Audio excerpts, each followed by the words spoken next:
I told my new husband he wasn't a man worth bragging about. His response wasn't to argue, it was to pack a bag and walk out of our honeymoon suite forever. Have you ever been forced to choose between keeping the peace with your partner's family and defending your own self-worth?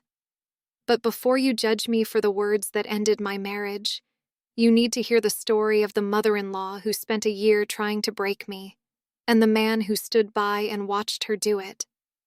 My name is Chloe Anderson, and if you'd asked me a year ago, I would have told you that my life was the kind of story you see in movies, the kind that makes you believe in happy endings. I had Ben. He wasn't a knight in shining armor, but he was something far better. He was real.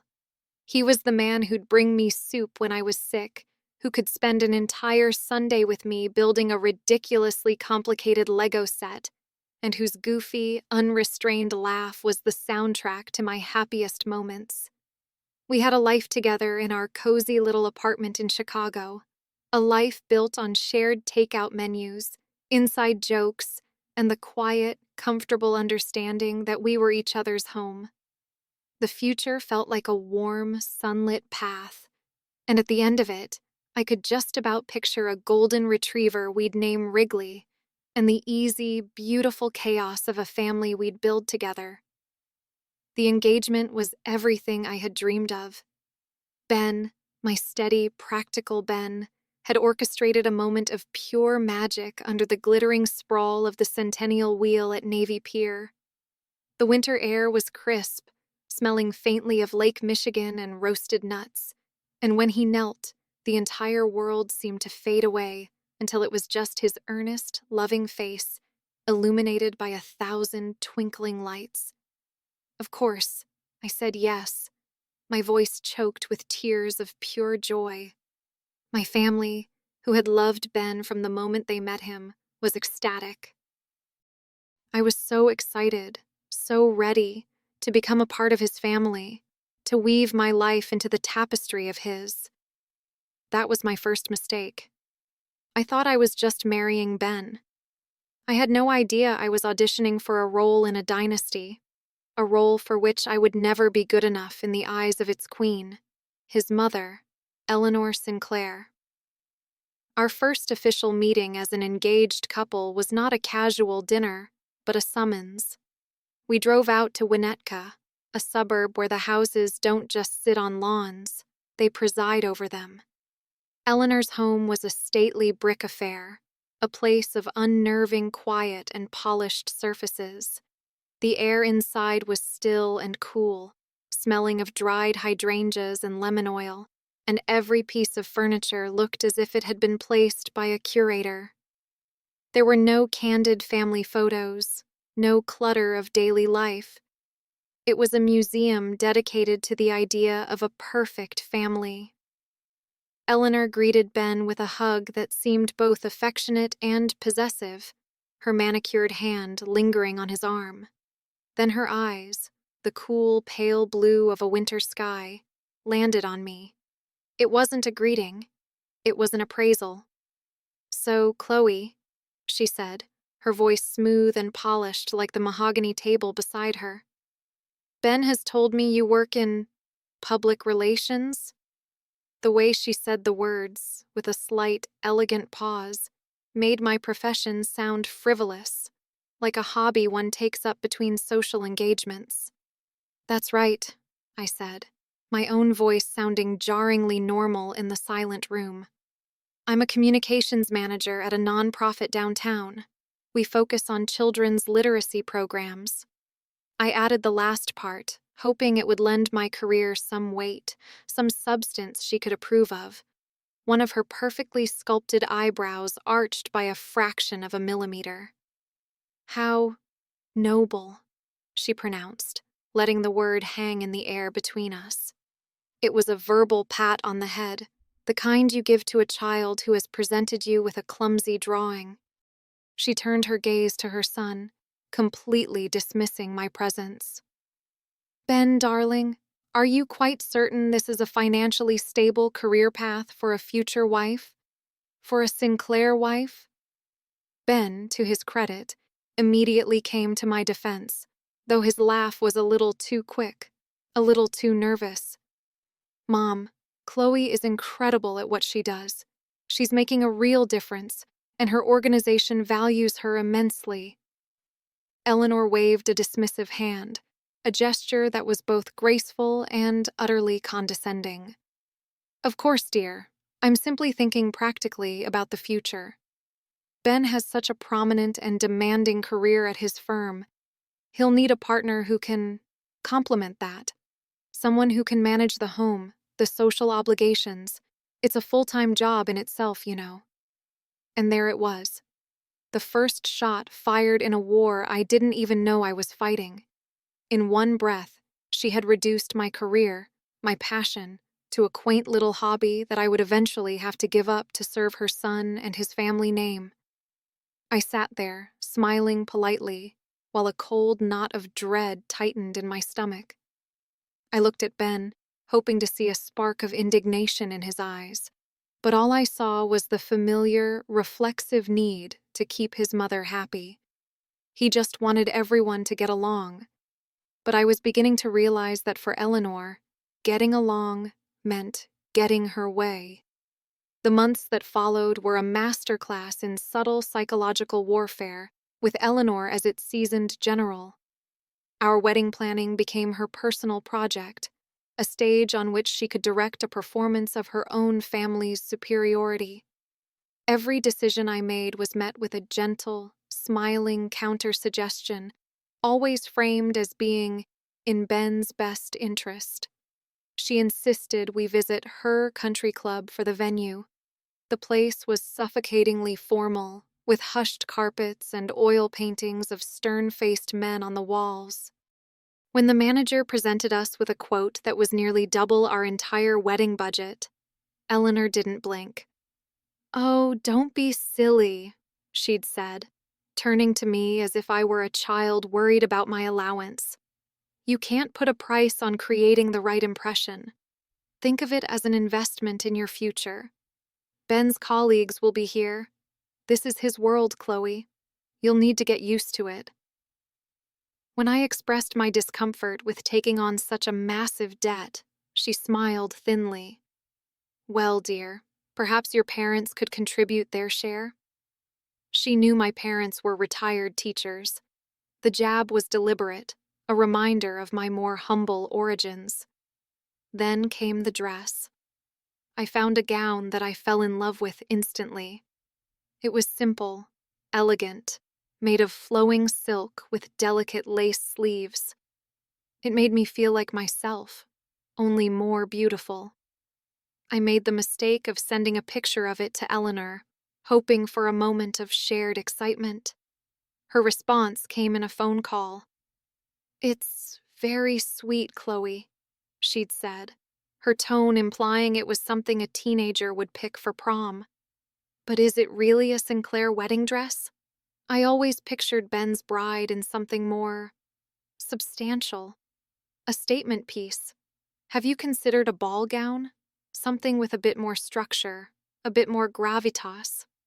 She even had the audacity to email me photos of dresses that were ostentatious and overwhelming, dresses that would have worn me, not the other way around. Ben saw my crestfallen face and tried to reassure me.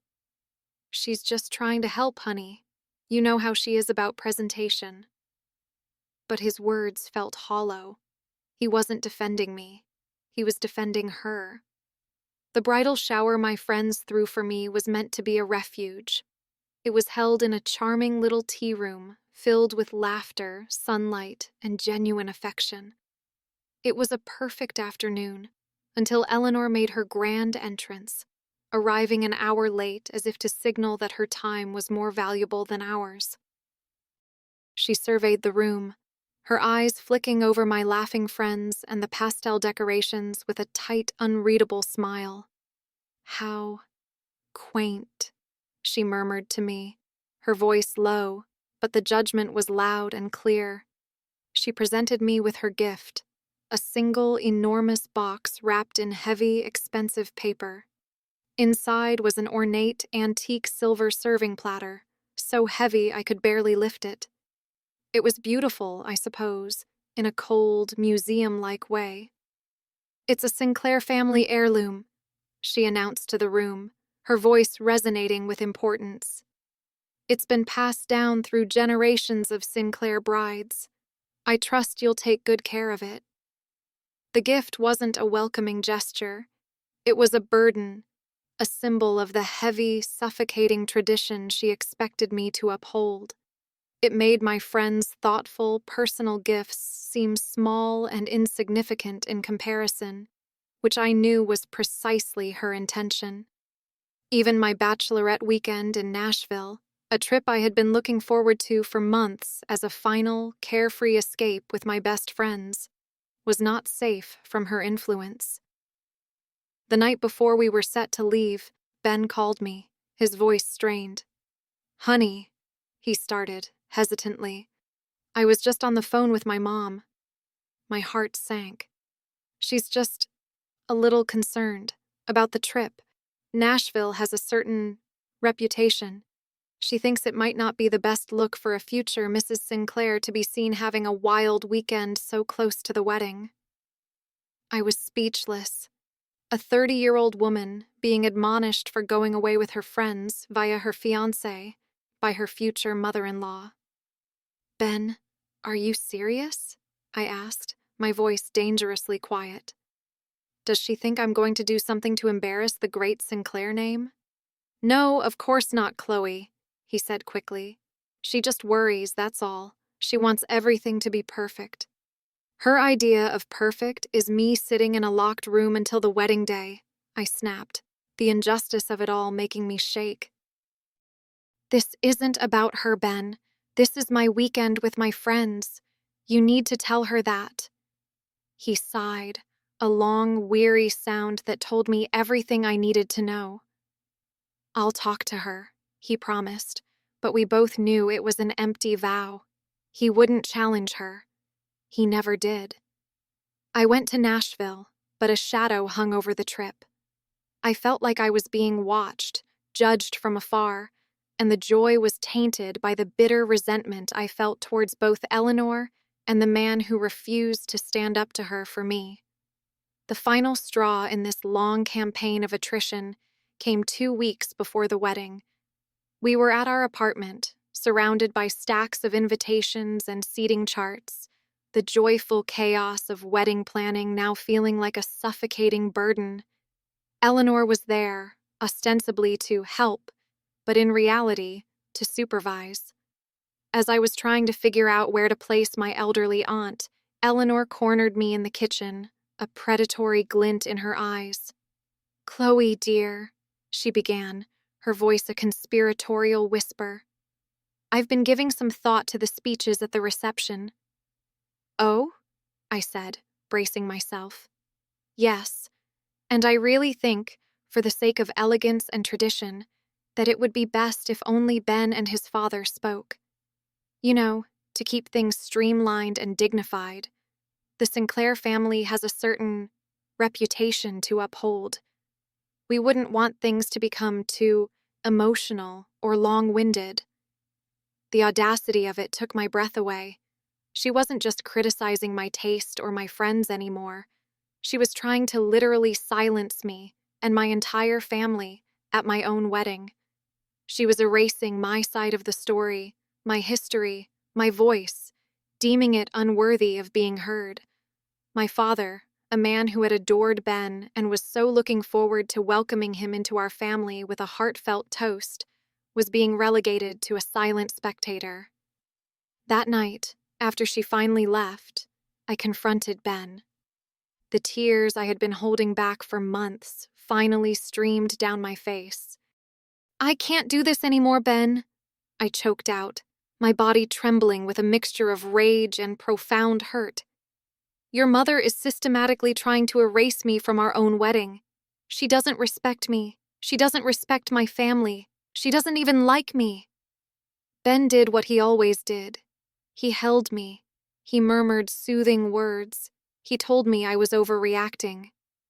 "Honey, she doesn't mean it like that. She's just from a different era, that's all." This is how she shows she cares. Cares about what, Ben? I cried, pushing him away.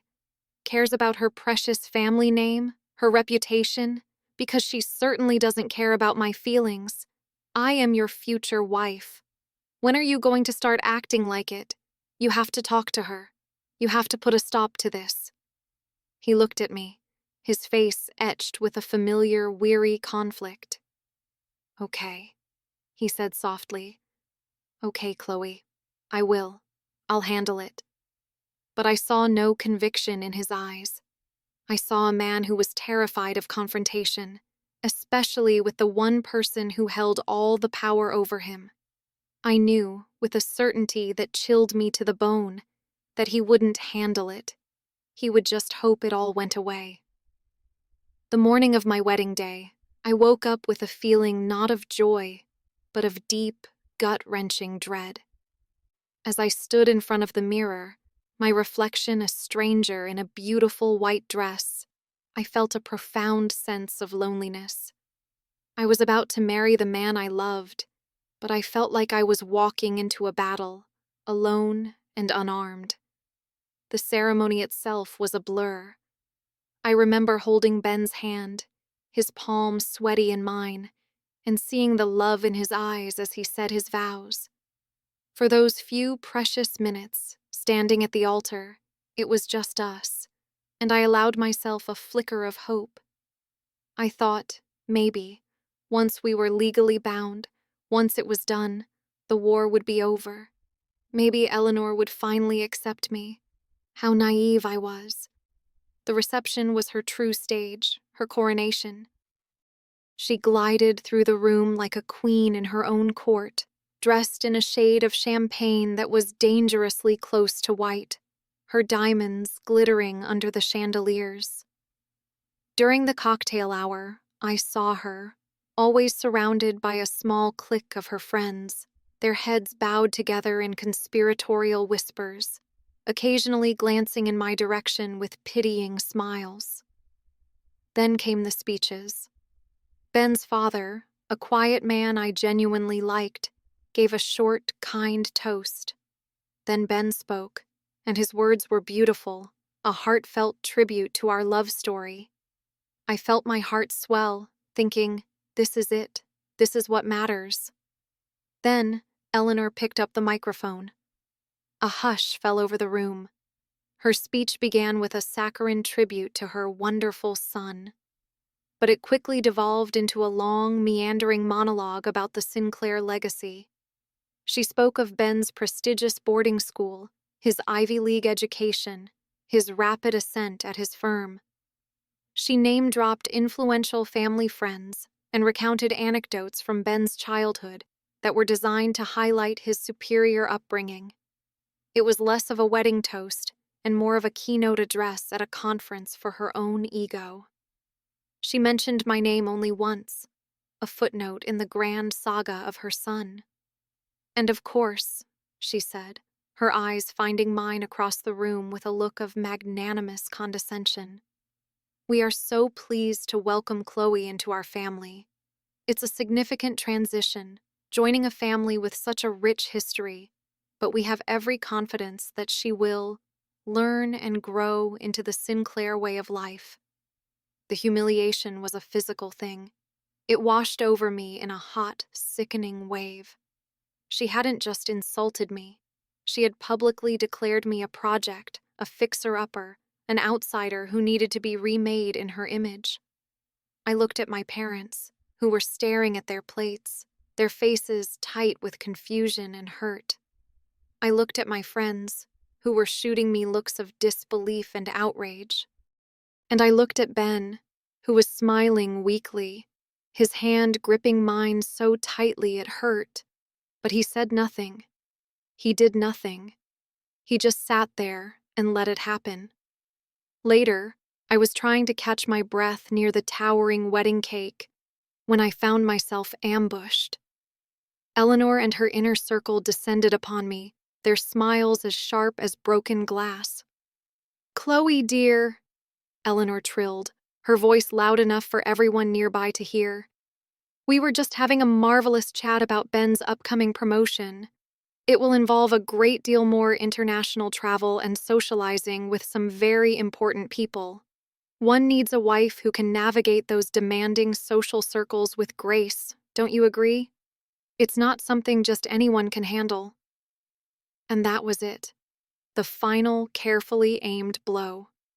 In that moment, all the suppressed anger, the months of gritting my teeth and swallowing my pride, the sheer exhaustion of it all, boiled over. Something inside me, something I had kept locked away for Ben's sake, finally broke free. My hand trembled as I set my champagne flute down. I lifted my chin and looked Eleanor directly in the eye, my voice quiet but carrying through the sudden lull in conversation. "Eleanor," I began, "thank you for your concern about my capabilities. But the only thing Ben needs in a wife is someone who loves him for the man he is, not for his job title or his family's reputation." I took a breath, feeling a strange, terrifying calm settle over me. "And frankly," I continued, my voice gaining strength, "after months of your condescending remarks, your manipulations, and your blatant disrespect for me and my family, you are not a mother-in-law I would ever, under any circumstances, brag about." The silence that followed was absolute. It was as if all the air had been sucked out of the room. One of Eleanor's friends let out a tiny, scandalized gasp. Eleanor's face, which had been a mask of smug satisfaction, crumpled into a vision of pure, unadulterated shock. She looked as if I had physically struck her. Ben was at my side in an instant, his face pale, his eyes wide with a mixture of horror and disbelief. He grabbed my arm, his grip painfully tight, and pulled me away from the stunned group. "Chloe, what in God's name did you just say to my mother?" he hissed, his voice a low, furious whisper. "I told her the truth, Ben," I said, my own voice shaking now, the adrenaline fading to be replaced by a tidal wave of emotion. "The truth you've been refusing to see for months. I am done. I am done being her punching bag. I am done being made to feel worthless." The rest of the night passed in a surreal, nightmarish haze. We smiled for photos, we cut the cake, we even shared our first dance, but it was all a performance. I could feel the chasm that had opened up between us, wide and dark and possibly uncrossable. Ben was a block of ice beside me, his anger a palpable, radiating force.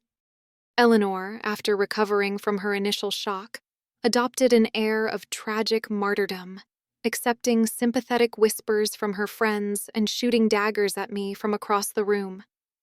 The silence in our luxurious hotel suite that night was more terrifying than any shouting match. The air was thick with unspoken accusations.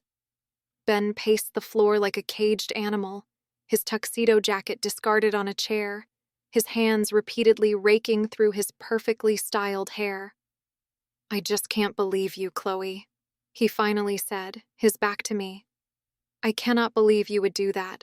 Humiliate my mother. At our wedding." "Humiliate her?" I shot back, my own anger flaring to life. "She humiliated me, Ben, in front of all our friends and family, with that disgusting, self-serving speech, and you just sat there. You let her." "She's my mother, Chloe," he yelled, finally turning to face me, his face contorted with a rage I had never seen before. "You don't get it. You don't understand our relationship, our family." "Oh, I think I'm the only one who truly understands it, Ben," I cried, tears of frustration and heartbreak streaming down my face. "I understand that you are a 32-year-old man who is completely incapable of standing up to his own mother. I understand that you will always, always choose her feelings, her ego, her reputation, over me, your wife." The argument raged on, a torrent of every hurt and resentment that had been building for months, every passive-aggressive comment, every manipulative tactic, every time he had failed to defend me, it all came pouring out. He defended her at every turn, twisting her cruelty into concern, her control into love. And with every excuse he made for her, I felt the man I loved slipping further and further away, replaced by this stranger, this hollow puppet of his mother. Finally, exhausted and emotionally raw, I looked at him, at his handsome face now ugly with anger, and the final, terrible truth fell from my lips.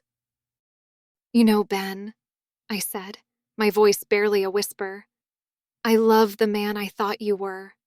But this man, the one standing in front of me right now, the one who would rather see his wife be broken down than cause his mother a moment's discomfort, honestly, you're not someone I feel proud to have as my husband. You're not a man I would ever brag about." The words struck him like a physical blow. The anger drained from his face, replaced by a cold, blank stillness. He stared at me for a long moment, and in his eyes I saw not love, not hurt, but something that looked terrifyingly like nothing. It was as if a switch had been flipped. He didn't yell. He didn't argue. He just turned, walked to the closet where he had hung his travel bag, and laid it on the bed. Silently, methodically, he began to pack. He folded his shirts with a chilling precision. He collected his toiletries from the marble bathroom counter. He took the framed photo of us from the bedside table, the one from our engagement night, looked at it for a moment, and then placed it face down in the bag. "Ben, what are you doing?" I asked, my voice trembling, a new kind of fear gripping me. "Ben, stop. Please talk to me." He ignored me, his movements fluid and detached, as if he were packing for a business trip. It was the silence, the utter lack of emotion, that was the most brutal part. A shouting match I could handle.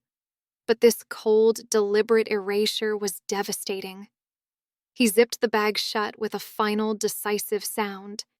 He picked it up, walked to the door of our honeymoon suite, and put his hand on the knob. He still hadn't looked at me. "Ben, please," I whispered, my voice breaking. "Don't do this." He paused for a fraction of a second. For a heartbeat, I thought he would turn, that he would say something, that we could fix this. But he didn't. "Cool," he said, his voice completely flat, devoid of any inflection. And then he was gone. He walked out the door without a backward glance, leaving me alone in a room filled with white flowers and the wreckage of our brand new marriage. The heavy door clicked shut, and the silence he left behind was the loudest sound I had ever heard.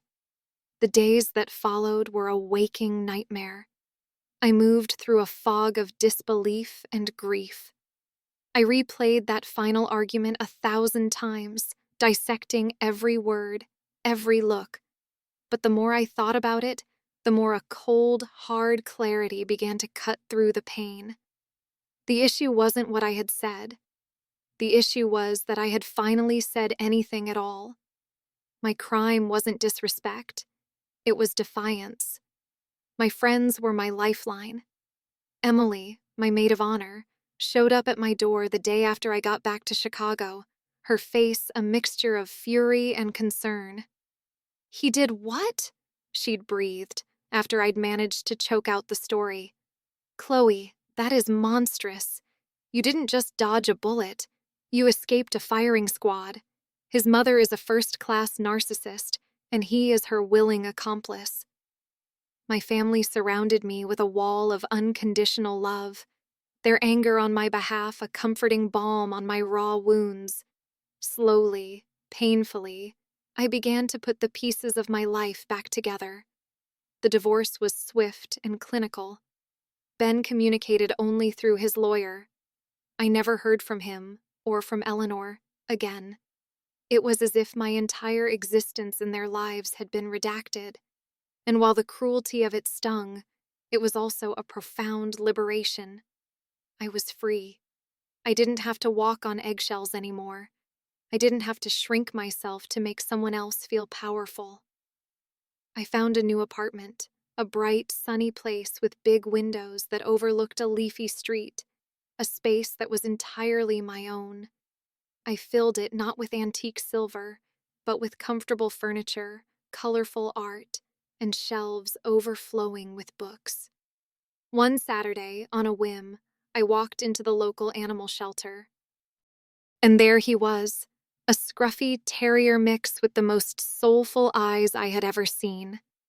I adopted him on the spot and named him Wrigley. He was my family now. About 6 months after that horrible night, I was scrolling through my phone when a message request popped up on social media. The name was unfamiliar, but the profile picture made my heart stop. It was a woman I didn't know, standing arm in arm with Ben. And next to them, beaming with an almost terrifyingly triumphant smile, was Eleanor. The message was brief. Ben is engaged again, to a lawyer from a very good family. Eleanor is thrilled. I was a bridesmaid at your wedding and saw what she did to you. I thought you should know. Good for you for getting out. I stared at the message, a storm of emotions churning inside me. There was a pang of sadness, of course, for the man I once loved, but overwhelmingly, what I felt was a profound sense of pity. Pity for Ben, forever trapped in a cycle of seeking his mother's approval, and pity for this new woman, this lawyer from a very good family, who had no idea she was the next lamb being led to the slaughter. And then, a feeling of deep, quiet, unshakable peace settled over me. I looked around my sun-drenched apartment, at my dog snoozing at my feet, and I felt a wave of gratitude so powerful it brought tears to my eyes. I had lost a husband, a marriage, a future I thought I wanted. But in its place, I had found myself. I had found my voice. I had found my strength. I had learned that my worth wasn't determined by who I married or what family I joined. My worth was inherent. It was mine. That was the victory. That was the real prize. Eleanor could have her perfect son and her perfect new daughter-in-law. I had my freedom. So, I have to ask you, after hearing all of this, what would you have done in my place? Would you have continued to endure the disrespect for the sake of peace? Or would you have spoken your truth, knowing it could cost you everything? Please, let me know what you think in the comments. If you have ever felt small or silenced or unworthy in a relationship or a family, please know this: you are not alone. Choosing yourself is not selfish, it is survival. And sometimes, the most triumphant love story isn't the one where you find your prince, but the one where you find your own crown and learn to place it on your own head.